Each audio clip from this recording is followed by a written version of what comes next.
Language में खुशामदीद आकाश यासीन आपसे मुखातिब है। नाजरीन, 2026 में तमाम ही देखने वालों को खुशामदीद कहेंगे। नाजरीन, आपको बताते चले कि नए साल की आमद है। आज साल का पहला दिन है और यही उम्मीद करते हैं कि ये साल 2025 की तरह, जिस तरीके से पाकिस्तान ने 2025 में बहुत सारी कामयाबियां जो है वो समेटी हैं, सो 2026 जो है वो भी पाकिस्तान के लिए ऐसे ही हो। नए साल 2026 का आगाज़ मुल्क भर में दुआओं और उम्मीदों और बाराने रहमत के साथ हुआ है, जहाँ शहरियों ने बेहतर मुस्तकबिल की तवक्कात का इजहार किया। सियासी महाज पर कौमी असम्बली में कायदे हिज़्ब इख्तिलाफ की तकर्री से मुतालिक बड़ी रुकावट दूर हो गई, जबकि PTI की जानिब से महमूद खान अचकज़ई के नाम पर बाज़ाब्ता दरख्वास्त भी सामने आ गई है। और उधर हम देखते हैं कि बानी PTI के सोशल मीडिया अकाउंट से मुतालिक अदालती पेशरफ्त, हुकूमती बयानात और 2025 की कामयाबियों पर इजहार इत्मीनान के साथ 2026 के लिए सियासी और माशी समत पर अहम सवालात जो हैं वो खड़े हो चुके हैं। ये तो था प्रोग्राम का पहला हिस्सा। दूसरे हिस्से में बात होगी नए साल 2026 के आगाज़ पर पाकिस्तान के लिए मौशी महाज से हौसला अफजा खबरें सामने आ रही हैं। आज सुबह से हम देख रहे हैं कि हौसला अफजा खबरें जो हैं वो सामने तो आ रही हैं, उसके साथ जहां ग्लोबल इकनॉमिक गैलप सर्वे में पाकिस्तान ने उम्मीद, खुशहाली और अमन के अशारियों में भारत और आलमी औसत पर सबकत हासिल की है। दूसरी जानिब पाकिस्तान स्टॉक एक्सचेंज ने नए साल का आगाज़ तारीखी तेज़ी के साथ किया है और KSE 100 इंडेक्स ने नई बुलंद तरीन सतह कायम कर दी है। मजमूई तौर पर 2025 पाकिस्तानी मईशत के लिए इस्तेहकाम, बहाली और सरमायाकारों के एतमाद की वापसी का साल साबित हुआ है, जो 2026 के लिए मुस्बत समत की निशानदेही भी करता है। नाजरीन, हम हमेशा से बात करते हैं कि जिस भी फॉर्म पे हमें बैठने का मौका मिले, बात करने का मौका मिले, पाकिस्तान का पॉजिटिव इमेज जो है हम चाहते हैं दुनिया को दिखाएं। सिर्फ हम नहीं बल्कि हमारे जो एक्सपर्ट्स हैं उनकी भी यही कोशिश होती है। उसके साथ साथ स्क्रीन पे जिस स्क्रीन पे आप जिस एंकर को भी देखते हैं उसकी हमेशा से यही कोशिश होती है कि पाकिस्तान का एक पॉजिटिव इमेज दुनिया को दिखाया जाए। क्या ही खुशी की बात है, क्या ही 2026 भी हमारे लिए खुशाइंद उसी तरीके से हो जैसे कि 2025 था कि पूरी दुनिया में पाकिस्तान का बोलबाला हुआ, पूरी दुनिया ने पाकिस्तान की तारीफ की, पूरी दुनिया ने पाकिस्तान का नाम लिया और ये चीज़ फिर पूरी दुनिया ने देखी कि पाकिस्तान अमन का दाई है और वो पूरी दुनिया में ही अमन चाहता है। अपने एक्सपर्ट्स की जानिब बढ़ना चाहूँगी और हमारे साथ आज मौजूद हैं तारिक सुमेर साहब, शकील करार साहब, सगीर चौधरी साहब और असगर चौधरी साहब। वेलकम कहेंगे सर आप सभी को। बहुत शुक्रिया कि आज साल के पहले दिन आप लोग यहाँ हमारे साथ मौजूद हैं। तारिक सुमेर साहब, आपसे प्रोग्राम का आगाज़ करना चाहूँगी। सबसे पहले तो चाहती हूँ कि पाकिस्तान में 2026 का पहला सूरज नई उम्मीदों और दुआओं के साथ तलू हो चुका है। आपका 2026 के हवाले से क्या पैगाम है? जी बिल्कुल जी, सबसे पहले तो मैं अपने नाज़रीन को मुबारकबाद दूंगा नए साल की, और आपको और अपने साथियों को मुबारकबाद दूंगा। और ये सुबह आज तो सूरज हम देख नहीं सके क्योंकि बारिश थी, बहराने रहमत था, और हमें उम्मीद रखनी चाहिए कि ये जो साल शुरू हुआ है ये पाकिस्तान के इस्तेहकाम के लिए, उम्मत मुस्लिमा के मसाइल जो हैं, गज़ा के मज़लूमों के मसाइल के मुस्तकिल हल के लिए, कश्मीरी मुसलमानों की आज़ादी का साल साबित हो। और मैं हमेशा कश्मीरियों के हक़ में बात करता हूँ, गज़ा के मज़लूमों के हक़ में बात करता हूँ, सब मुसलमानों को करनी चाहिए और हमें तवक्को रखनी चाहिए जो पाकिस्तान को मसाइल हैं उस हवाले से बात आगे बढ़े और पाकिस्तान के अंदर मज़ीद इस्तेहकाम आए।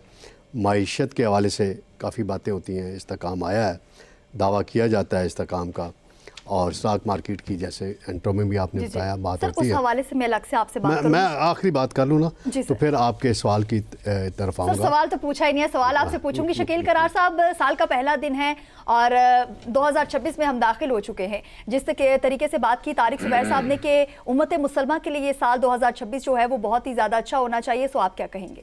जी बिल्कुल, मैं भी इस उम्मीद और दुआ के साथ अपनी बात का आगाज़ करूँगा कि पाकिस्तान के साथ साथ तमाम जो मुस्लिम ममालिक हैं जहाँ मुसलमान रह रहे हैं उनकी सलामती की बात करूँगा। और बिल्कुल इस बात की मैं तायद करूँगा कि पाकिस्तान कोशिश कर रहा है और बड़े अच्छे अंदाज से कर रहा है कि पाकिस्तान का जो असल जो उसका किरदार है अमन के हवाले से, दुनिया में अमन के हवाले से, प्यार मोहब्बत और इखलाक जो हमारा मज़हब हमें भी सिखाता है और हमारी जो अखलाकियात है, हमारी जो माशरती जो असूल है वो भी हमें सिखाते हैं कि हमने दुनिया में, पाकिस्तान के अलावा दुनिया में भी अमन और प्यार मोहब्बत की बातें करनी है और उस पर अमल दरामद भी करना है और कराना है। उस पर अपनी तमाम तरह कोशिशें, अपने वसाइल बुरोकार लाने हैं, हुकूमत भी कर रही है और हम बतौर मीडिया भी हुकूमत के इस मस्बत इक़दाम में उनका साथ देना चाहेंगे जहाँ तक मुमकिन हो सके और इस मुल्क के साथ साथ इस पूरे खित्ते की और इस पूरे इस रीजन की जो है वो अमन की बात भी हम करना चाहेंगे कि पूरे खित्ते में अमन होना चाहिए, क्योंकि ये अमन ही हमें आगे बढ़ाएगा, तरक्की की मनाज़िल तय कराएगा और हमारी जो नई नस्ल है वो अपना उनको मुस्तकबिल फिर उनको अच्छा नज़र आएगा, बेहतर नज़र आएगा, तो वो मुल्क छोड़कर बाहर नहीं जाने की कोशिश करेंगे। एग्जैक्टली जहाँ पर बात आती है पाकिस्तान की, तो फिर हम सभी जो हैं वो एक पेज पर नज़र आते हैं। सगीर चौधरी साहब क्या समझते हैं, 2026 का आगाज़ हो चुका है? बिस्मिल्लाहिर्रहमानिर्रहीम। शुक्रिया आकाशा। 2026 का आगाज़ हो चुका, आज पहला दिन है और उम्मीद यही की जाती है कि जिस तरह से 2026 में हमने बहुत सारी कामयाबियाँ हासिल की और बहुत सारी कामयाबियाँ जो हैं वो अंडर प्रोसेस हैं, अंडर प्रोग्रेस हैं, तो वो हम 2026 में उसको पाया तकमील तक पहुँचाएँ, क्योंकि 2025 में हमें जो है वो बहुत सारी खुशखबरियाँ भी मिली थी और बहुत सारी खुशखबरियाँ जो हैं वो आगे मिलने वाली हैं। इंशाल्लाह 2026 बहुत खुश आइंद रहेगा पाकिस्तान के लिए। असगर चौधरी साहब, आप एक कमेंट कीजिए और उसके बाद बाकायदा अपने प्रोग्राम का आगाज़ करेंगे। जी बहुत शुक्रिया आकाशा। अल्हम्दुलिल्लाह नई उमंगों, उम्मीदों और ख्वाबों के साथ 26 का सूरज तुलू हुआ है। 2025 में दफ़ाई और सफारती महाज पे हमने बहुत बड़ी कामयाबियाँ हासिल की हैं। अल्लाह करे ये जो 2026 है माशी और सियासी महाज के ऊपर भी हम कामयाब हो सके। तारिक ज़ुबैर साहब, बाकायदा प्रोग्राम का आगाज़ आपसे करना चाहूँगी। सीनियर सूबाई वज़ीर पंजाब मरियम औरंगज़ेब ने 2025 को तारीखी कामयाबियों का साल करार देते हुए कहा है कि 2026 मज़ीद खुशहाली लाएगा। उनके मुताबिक मौशी इस्तेहकाम और आलमी एतमाद की बहाली कैसे मुमकिन हुई और क्या ये दावे हकीकत पर मबनी हैं या 2026 बस बातों से ख्वाब देखते और उम्मीदें ज़ाहिर करते गुजर जाएगा? जी, बातें तो बहुत की जाती हैं, बयानिए भी बहुत से बनाए जाते हैं, अमलन जब नताइज देने होते हैं तो उसमें बड़ा फ़र्क होता है। और जहाँ तक मरियम औरंगज़ेब साहिबा जो हैं बड़ी एक्टिव मिनिस्टर हैं पंजाब में, पहले यहाँ फेडरल में 2 मरतबा वज़ीर रह चुकी हैं और बड़ी मेहनती वज़ीर इनको माना जाता है और इन्वायरमेंट पे बड़ा इन्होंने पंजाब में काम भी किया है। अब मैं वो कहती हैं माशी इस्तेहकाम आया, तो मईशत तो हमारी डूबी हुई थी, हम डिफ़ॉल्ट कर चुके हुए थे ऑलमोस्ट, और हुकूमत तब्दील हुई, बानी पीटीआई की आइनी तरीके से तब्दील हुई, फिर जो कुछ बाद में वाक़यात हुए वो एक अलग है। रोज़ाना कहा जाता था श्रीलंका बन जाएंगे, पीडीएम हुकूमत में सर हम डिफ़ॉल्ट कर रहे थे। मेरी जान वही बात कर रहा हूँ, ज़रा सब्र करें आप, आपकी मैं जी तारिक ज़ुबैर साहब पॉइंट रखिएगा अपना। वो पीडीएम जब दौर आया था तो आपको पता है कि क्या सूरत हाल थी, तो मुझे वो वाक़या याद है जब एमडी आईएमएफ से मुलाकात थी और सामान पैक हो चुका हुआ था तमाम स्टाफ ने कि जी अब हमने फ़्लाई करना है, और यहाँ पे इसहाक डार साहब उस वक्त वज़ीर ख़ज़ाना थे, बड़ी परेशानी की कैफियत थी, बजट भी पेश हो चुका हुआ था। तो उसमें मसला ये हुआ कि जो शहबाज शरीफ साहब हैं जब वो एमडी आईएमएफ से मिलने गए तो वो मुलाकात 25 मिनट की थी शेड्यूल, तो वो 1 घंटे से ऊपर 1.5 घंटे चली गई और उनको कायल किया। फिर दूसरे दिन फिर मुलाकात हुई, फिर तीसरे दिन मुलाकात हुई, और शहबाज शरीफ साहब गुफ्तगू करने के माहिर हैं और उन्होंने अपनी सलाहियतों का लोहा मनवाया और फिर वो पैकेज मंजूर हुआ और उसके बाद हम डिफ़ॉल्ट से बचे। उसके बाद महंगाई का तूफ़ान आया और वो महंगाई 29%, कुछ 40% की फ़िगर आई, उस पर गए आप। फिर स्टॉक मार्केट आपकी जो थी, अब महंगाई की शरह जो है आज जो रिपोर्ट जारी हुई 4.1, 6.2 इस तरह की फ़िगर्स आ रही हैं। महंगाई बढ़ने की शरह जो थी ना वो आ गई नीचे। अब आप देखें स्टॉक मार्केट 55,000 से 1,76,000 पे आज सुबह जो 1900 पॉइंट्स रिकॉर्ड बना है, तो स्टॉक मार्केट भी बेहतर हुई। जो दीगर दोस्त ममालिक के साथ सरमायाकारी की बातें हुई हैं, इन्वेस्टमेंट आ रही है पाकिस्तान के अंदर, और जो अमेरिका के साथ हमारे मामलात थे, बड़ी हमारी कशीदगी थी की कैफियत थी, ताल्लुकात में नरमी गर्मी थी। एक वक्त था होता था कि हमारे एक वज़ीर आज़म थे, वो इंतज़ार करते थे कि साबिक़ अमरीकी सदर बाइडन कब टेलीफोन करेंगे, 2 मिनट की फ़ोन कर लेंगे, एक मैसेज कर देंगे, एक लेटर लिख लेंगे। उन्होंने बिल्कुल लिफ्ट नहीं कराई थी। फिर हालात ने पलटा खाया, अमरीकी सदर मुंतखब हुए डोनाल्ड ट्रंप दूसरी मरतबा, और डोनाल्ड ट्रंप के बाद जब मार्का हक हुआ तो पाकिस्तान के लिए रास्ते खुले और पाकिस्तान को कामयाबियाँ मिली। अब मईशत के हवाले से जो चैलेंजेस हैं, 3-4 अभी भी चैलेंजेस मौजूद हैं। एक है FVR के अंदर जो मामलात हैं उन्हें मज़ीद बेहतर बनाने की ज़रूरत है। FBR का जो अमला है वो टैक्स कलेक्शन में जो टारगेट होते हैं पूरे वो नाकाम रहता है। बिज़नेस कम्युनिटी डरी फील करती है अपने आप को। अगर ये टैक्स की शरह को उसको थोड़ा सा 1% 2% नीचे ले आएँ तो आप देखें कि कितने लोग उसमें मज़ीद आएंगे। फिर जो सरकारी मुलाजमीन हैं या निजी शोबे के मुलाजमीन हैं, वज़ीर-ए-आज़म शहबाज शरीफ के अपने ऐलान के मुताबिक सबसे ज़्यादा वो टैक्स देते हैं। क्या उसके रिटर्न में क्या मिलता है? क्या उन्हें हेल्थ मिलती है उसी तरह हेल्थ की फैसिलिटीज़, जिस तरीके से सरकारी अस्पतालों का जो हाल होता है? और एजुकेशन के हवाले से आप देखें ना, यूरोपीय ममालिक हो गए या दीगर ममालिक हो गए, वहाँ अगर टैक्स दिया जाता है तो उसके रिटर्न में फिर एजुकेशन भी फ्री होती है, हेल्थ भी फ्री मिलती है आपको। तो इनको इस तरह की स्कीमें लानी पड़ेंगी कि जो टैक्स देता है उसको उसके ID कार्ड में ही वो लिख दिया जाए। वो जिस भी दफ्तर जाए, जिस भी अस्पताल जाए, जिस भी स्कूल जाए, ताकि और प्राइवेट स्कूलों को भी इसमें इंक्लूड करें कि उनकी फ़ीसेस में रियायत की जाए, उनके इलाज को तरजीह दी जाए, फिर लोग आपको टैक्स कल्चर की तरफ आएंगे ना। और फिर जो ताजर हैं उन्हें भी चाहिए कि भाई आपको जब अगर सस्ती चीज़ मिलती है, हुकूमत से आप बिजली की मद में कुछ सब्सिडी लेते हैं, आपको पता है कि जो फैक्ट्रियों को बिजली दी जाती है वो सस्ती दी जाती है, जो मेरे जैसा आप जैसा कंज्यूमर है उसको महंगी बिजली दी जाती है। हालांकि उसमें कमी की गई है। IPPs के साथ जो मामला थे, सबसे बड़ा मुश्किल मरहला था IPPs को छेड़ना।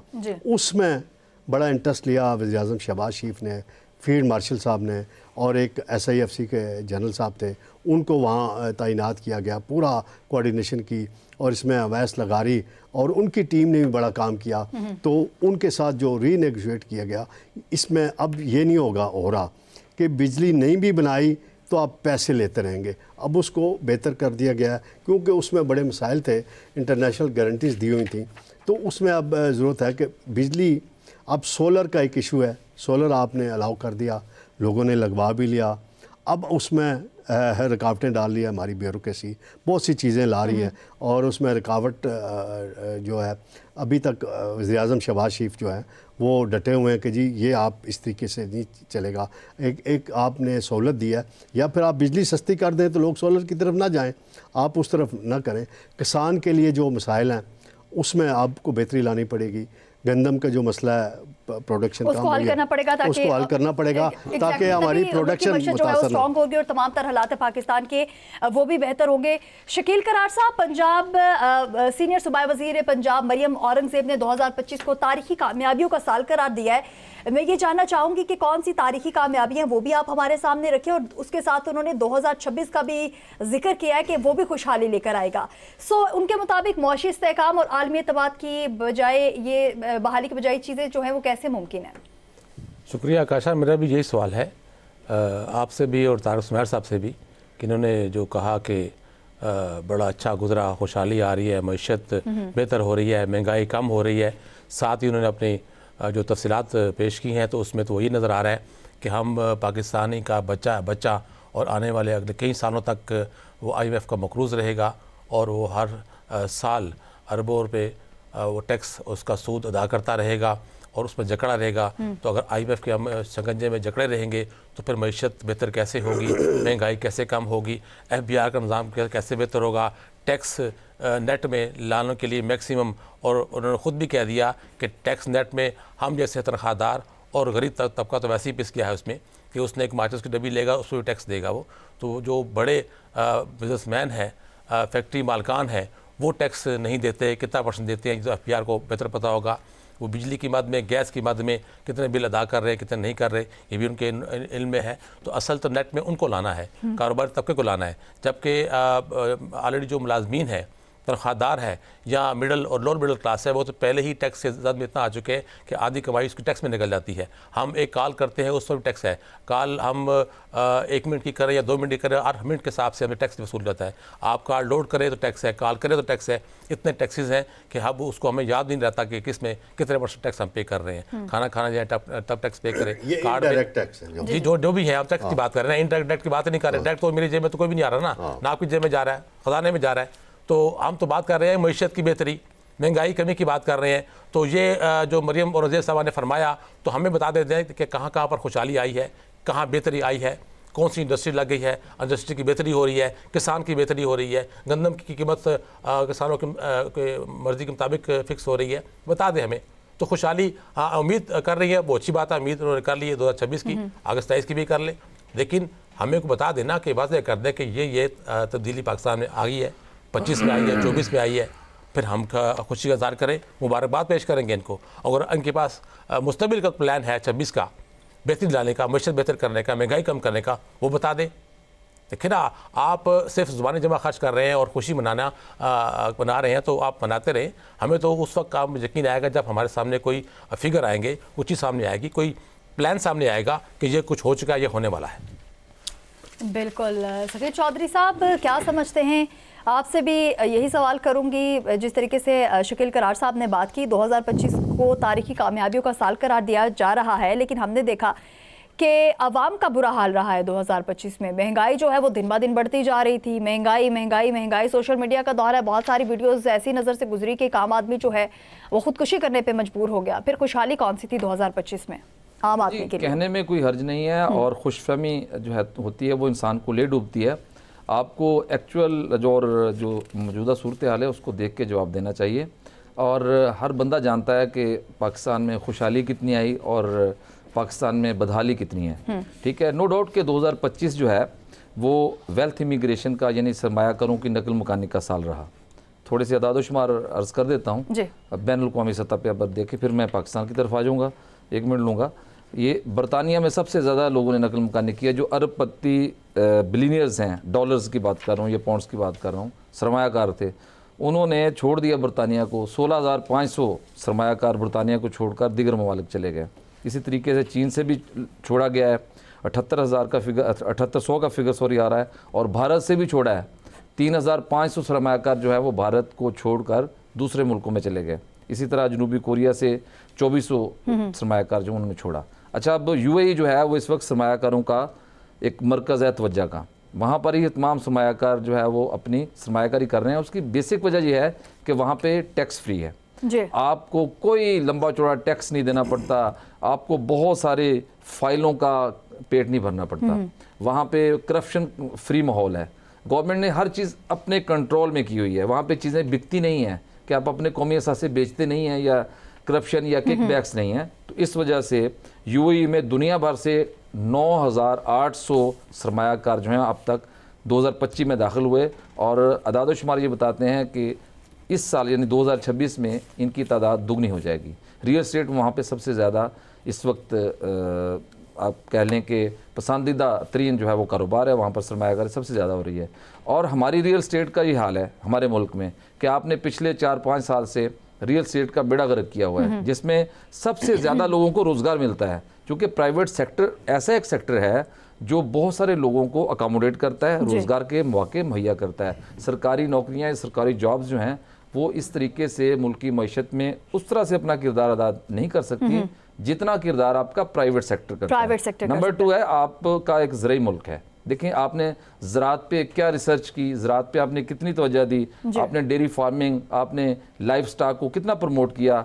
नेशनल फूड सिक्योरिटी का एक अदारा बना हुआ है हमारा, उसने क्या क्या इकदाम किए, 1% भी नहीं किए, और अगर करप्शन की बात करें तो वो हाई लेवल पे है। तो इसलिए गवर्नमेंट को ये भी ज़रूर बताना चाहिए कि हमारे किन किन इदारों में करप्शन होती है। आप इस्लामाबाद को ले लीजिए, 15 अरब के मंसूबे यहाँ पे, आपने इस्लामाबाद के दरख्त, हुसन और ग्रीनरी को उखाड़ के जनाब इसको एक खंडर में तब्दील कर दिया। 15 अरब के मंसूबे हमने बना दिए। चौधरी साहब, क्या ही ज़बरदस्त किस्म का पॉइंट आप इस वक्त डिस्कस कर रहे हैं। आपका पॉइंट आ चुका है असगर चौधरी साहब। चूँकि हर पीटीआई पे ख़ास तौर पे कड़ी नज़र रखे हुए, कौन आ रहा है, कौन जा रहा है, पीटीआई क्या बात कर रही है, क्यों कर रही है, कैसे कर रही है, उनको ये बात करनी चाहिए भी या नहीं करनी चाहिए, इन सब चीज़ों को बहुत बाखूबी उसको समझ सकते हैं असगर चौधरी साहब। उसी हवाले से सवाल आपके सामने रखूंगी कि पाकिस्तान तहरीक इंसाफ की जानिब से उमर अयूब की अदालती पटिशन वापस लेने के बाद कौमी असम्बली में कायदे हिज़्ब इख्तिलाफ की तकर्री का रास्ता जो है वो हमवार हो गया है। क्या ये पेशरफ्त हिज़्ब इख्तिलाफ और हुकूमत के दरमियान मुकालमे की नई राह को हमवार कर सकती है? बहुत शुक्रिया काशा। अगर आपके सवाल की जानब आने से पहले मैं सिर्फ थोड़ी सी कारकर्दगी अगर पंजाब हुकूमत की बता दूं, वन लाइनर ही बताऊंगा, ज़्यादा वक्त नहीं लूँगा, जी सर। क्योंकि तारक सुमैर साहब बात कर रहे थे तो मेरी आंखें बंद थी, मैं सोच रहा पंजाब था के बॉर्डर कि में रहते हैं शायद भाई। ये स्विट्ज़रलैंड की बात कर रहे हैं, स्विट्ज़रलैंड की हुकूमत की बात आप कर रहे हैं। पंजाब में आ जाएं। देखिए, पंजाब हुकूमत की बहुत अच्छी कारकर्दगी रही है, सेहत, तालीम, समाजी बहबूद, इसमें उनकी और ट्रांसपोर्ट जो थी आपकी, सड़कों का उन्होंने एक जाल फैलाया है, इसमें कोई शक नहीं है और ये बिल्कुल काबिल सताइश है मरीम नवाज़ साहबा की कारकर्दगी। लेकिन क्या जो इस दौर में किसान पंजाब के बर्बाद हुए हैं उन पर कोई तवज्जो दी गई? जो काटेज इंडस्ट्री थी वो तबाह हुई, उसके ऊपर कोई तवज्जो हुई? जो फैसलाबाद की पावर लूम्स थी वो बंद हुई, उनके ऊपर कोई तवज्जो हुई? तो मेरे ख्याल में एक बहुत बड़ा ये एक सवालिया निशान भी है साथ पंजाब हुकूमत की कारकर्दगी के ऊपर। साथ ही अगर आप जो आपका जो सवाल है, देखिए कल हम मौजूद थे जब चेयरमैन पाकिस्तान तहरीक इंसाफ और उनके चीफ विप मलक आमर डोगर ने कौमी असम्बली सेक्रेटेरिएट पे जाके तो वो जो इतराज़ात थे स्पीकर के उनका जवाब जमा करवाया। तो वहाँ पर एक बड़ी मानी खेज़ बात थी उस वक्त जो नुमाइंदे थे कौमी असम्बली सेक्रेटेरिएट की कि जी आपके मुश्ताक साहब का हवाला दें। जी मुश्ताक साहब बड़े सीनियर अफसर हैं और बहुत अच्छे बैरोक्रेट हैं, एक अरसे से कौमी असम्बली में खिदमात सर अंजाम दे रहे हैं। तो कहा जी अब हम इनकी जांच पड़ताल करेंगे। तो ये तो एक तो पॉइंट आपका क्लियर हो गया और हम देखें अब नामजदगियाँ लेंगे और हम आपको बताएंगे कि आप किसी को नामजद करें। देखो, और ये अपोजिशन की बाकी पार्टियों का भी हक है कि वो अपने उम्मीदवारों को नामजद करें। तो मेरे ख्याल में मैसेज तो बड़ा क्लियर है, अगर किसी को समझ आ रहा हो। तारक सुमैर साहब को तो समझ आ चुका है। बस तारिक सुमैर साहब की जानिब बढ़ जाता है। उन्होंने अब करना क्या है, देखिए मैं उनकी बता कोशिश देता ये हूं है आपको कि मौलाना फजल रहमान साहब को भी मौका मिलना चाहिए और मौलाना फजल रहमान साहब चूँकि वैसे भी बहुत अच्छे और समझदार और सियासी बसीरत रखने वाली शख्सियत हैं, जोड़ तोड़ के भी बड़े माहिर हैं। उनकी ये भी कोशिश है कि अगर ठीक है, अगर लीडर ऑफ अपोजिशन वो बन जाते हैं। और आपको पता है कि जब LFO आया था और फिर परवेज़ मुशर्रफ साहब का दौर था तो उस वक़्त भी अक्सरियत गो के किसी और पार्टी के पास थी पार्लियामान के अंदर, मगर जो अपोजिशन लीडर की नशिस्तों पर बैठे थे वो मौलाना फजल रहमान बैठे थे। तो बर्फ़ तो उस सूरत में पिघल सकती है कि जनाब स्पीकर साहब ज़रा बड़े दिल का मुजाहरा करें और कहें जी ठीक है, आपकी वो 70+ दस्तखतों के साथ मेरे पास नामजदगी आई हुई है और मैं महमूद खान अचकज़ई की बतौर अपोजिशन लीडर नामजदगी का नोटिफिकेशन जारी करता हूँ। मगर मुझे यकीन है और बिल्कुल पक्का यकीन है कि ये नोटिफिकेशन नहीं होगा और अगर हुआ भी तो इतनी जल्दी नहीं होगा।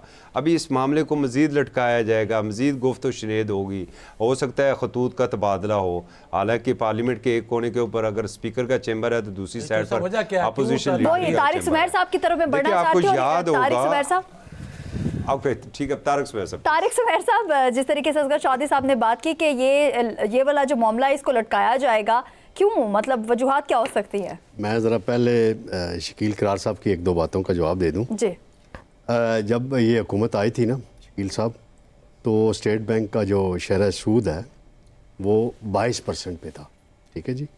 अब वो कम हो के 10.5% पे आ गया। सर ये बता दें, ये एक सुने जो पहले सुने ना पीरियड की भाई यार, सुने बात का, आप खामोश हो जाएं आप, ठीक है। जो एक नारा लगा था कि बैरून मुल्क पाकिस्तानी जो हैं पैसे भेजना बंद कर दे, एक कैंपेन चलाई गई थी ना, फिर रिकॉर्ड बना 38 बिलियन डॉलर के तरसीलाते ज़राए, वो भी इसी हुकूमत के दौर में आए। कब? फिर आप इसी दौर में आए ना भैया, अभी 38 अरब कब आए सर? अभी आए हैं, 2 महीने पहले की बात बता रहा हूँ आपको, 1.5 महीना पहले की फिगर है वो भी दे रहा हूँ।